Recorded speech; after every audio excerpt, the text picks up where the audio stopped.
El viento llegó sin avisar, bajando por las cumbres de las montañas Apalaches como el suspiro de algo antiguo e inquieto.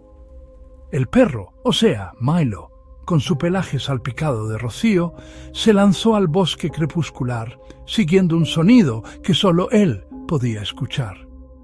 En la oscuridad de la noche, la plaquita de su collar brilló bajo la luna mientras desaparecía.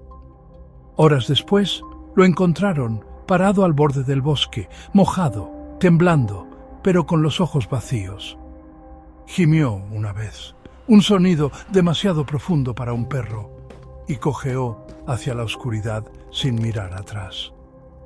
Lo que siguió ya no era Milo.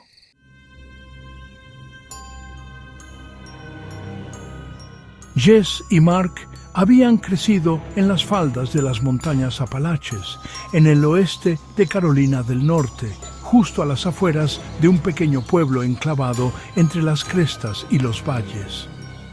Su labrador de 8 años, Milo, era su sombra, alegre, leal y feliz, correteando entre las agujas de pino. Un fin de semana decidieron ir de excursión al bosque para pasar la noche, acampando cerca de un antiguo camino forestal bajo las estrellas. Esa misma tarde, alrededor de la fogata crepitante, un vecino, un viejo lobo de mar, se sentó y les recordó en voz baja las reglas de la montaña. No silbes después del anochecer.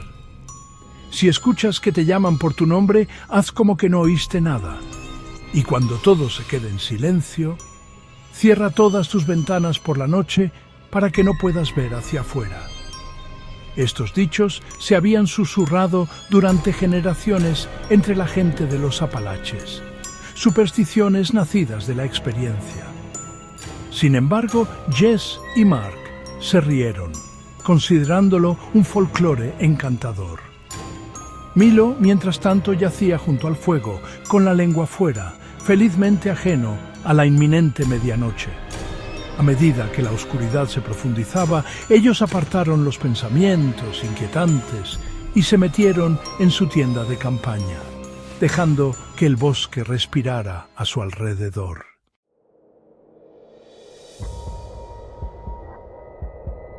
Como a las 11 de la noche, Mark salió para hacer sus necesidades. La luna estaba menguando. El campamento parpadeaba con una luz pálida. Lo escuchó, un suave silbido flotando entre los árboles, como una flauta llevada por el viento. Se quedó inmóvil. Milo se levantó y miró fijamente a la oscuridad, con las orejas levantadas. ¿Jess? Pero en el bosque el silencio se tragó el nombre. Un segundo silbido respondió, más suave, más cerca, viniendo de donde no existía ningún camino. Mark regresó corriendo. Milo llegó saltando, con la cola baja. Su alegría habitual se había ido. La regla del viejo vecino resonó en la mente de Mark. Nunca silbes de noche en los Apalaches o te responderán. Silenciaron al perro, cerraron la tienda y trataron de dormir. Pero el silbido había despertado algo mucho más antiguo.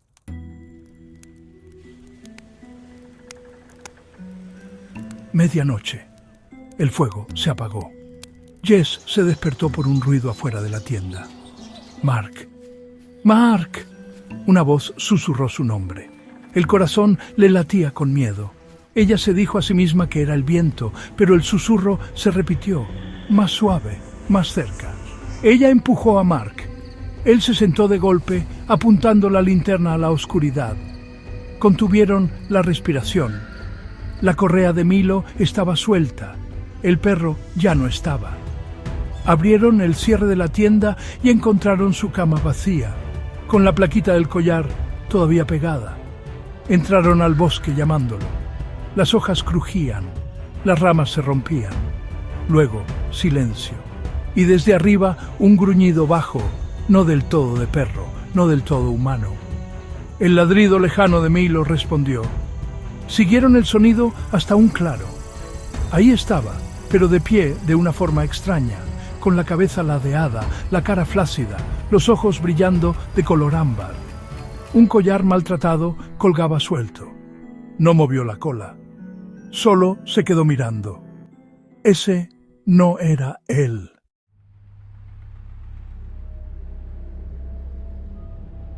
Lo recogieron y se apresuraron de vuelta al pueblo, pensando, bueno, la seguridad estaba en las calles iluminadas y las paredes cálidas de casa. Esa noche, mientras estaban en la cama, la casa se quedó completamente en silencio. Ni viento, ni camiones lejanos, ni el ulular de un búho. Era el tipo de silencio sobre el que advertía el viejo folclore de la montaña. Cuando todo se queda en silencio, cierra tus ventanas para no ver el exterior. Jess, inquieta, se deslizó por el pasillo para revisar las ventanas. Vio una apenas un poquito abierta. Un delgado rayo de luna se colaba. Afuera, en la entrada, Milo estaba al borde del resplandor de la ventana. Pero sus ojos reflejaban demasiada luna. Ladró una vez, un eco largo y prolongado que no sonaba como el perro que ella conocía. Su cola no se movía. Luego se dio la vuelta, se alejó pisando suavemente en la oscuridad entre las casas, desvaneciéndose en el bosque de nuevo. Jess no se podía mover. A la mañana siguiente, la placa del collar estaba en el felpudo. Milo se había ido.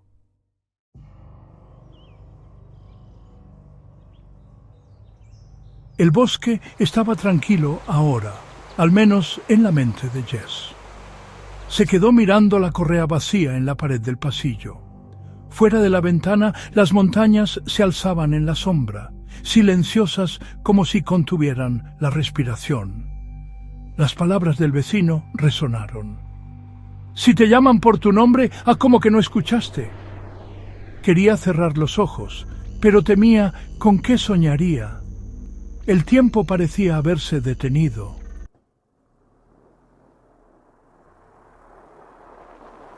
Seis semanas después, Jess, sin poder dormir, regresó a la cima de la montaña, donde habían acampado. Llevaba solo una linterna y algunas golosinas para perro, mitad con esperanza, mitad con miedo. El sendero estaba cubierto de maleza. El viento susurraba entre los pinos y la luna se asomaba entre las nubes. En la vieja fogata se detuvo. El olor a ceniza permanecía a pesar de los meses. «¿Milo?» Un ladrido débil respondió. Ella lo siguió más profundamente en la oscuridad. De repente, el suelo se inclinó hacia abajo en un hueco que no recordaba. El silbido regresó, suave, burlón, llevando su propia voz dentro. «Jess, Jess». Se puso rígida. «Otra regla. Si escuchas tu nombre, haz como que no lo oíste». La leyenda decía que las voces de la montaña imitarían a los seres queridos para atraer a los viajeros al bosque. Se obligó a mantener los pies firmes. En la base del hueco lo vio, Milo, o lo que quedaba de él. Su pelaje andrajoso, costillas visibles. Cojeaba hacia ella tambaleándose, pero sus ojos tenían un brillo frío, demasiado viejo, demasiado sabio. Abrió la boca y emitió un gruñido bajo que se convirtió en una risa humana. Jess gritó. Se dio la vuelta para huir, pero el bosque se distorsionó detrás de ella, los caminos se doblaban, el sendero iluminado por la luna desapareció. El silbido la rodeó, resonando entre pinos y rocas. Se dio la vuelta. Milo estaba a 20 pies de distancia con la cabeza baja. Luego salió corriendo, desapareciendo en la espesura. Corrió tras él, las ramas golpeándole la cara, cada paso más pesado que el anterior. El silbido la persiguió. En la cima de una cresta lo vio. Una figura alta, con forma de perro, pero estirada a una altura inquietante, flanqueada por 2 pares de ojos brillantes en la oscuridad. El silbido se convirtió en un chillido. Tropezó, casi se cae. La figura extendió una patamano hacia ella, y los 2 pares de ojos se desvanecieron entre los árboles. Corrió hasta que amaneció. Llegó a casa cayendo en la luz del día sin aliento. Pero Milo se había ido de nuevo.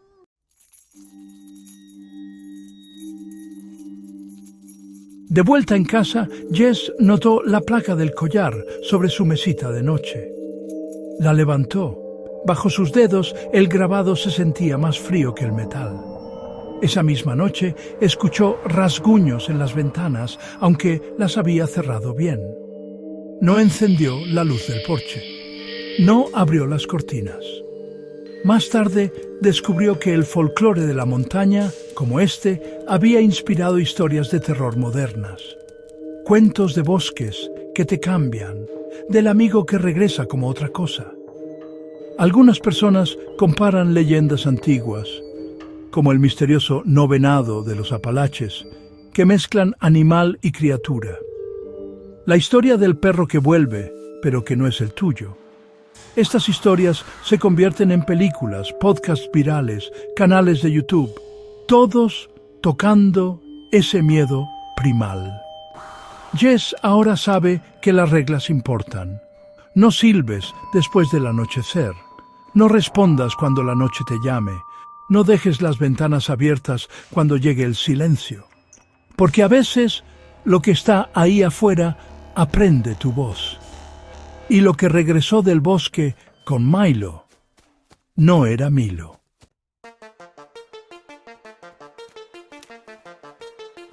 Si te gustó esta historia, compártela con alguien que camine bajo la luz de la luna. Y suscríbete para que no te pierdas el próximo susurro del bosque. Deja un comentario aquí abajo. ¿Qué harías si tu perro regresara cambiado? Y recuerda, mantén la curiosidad y mantente a salvo.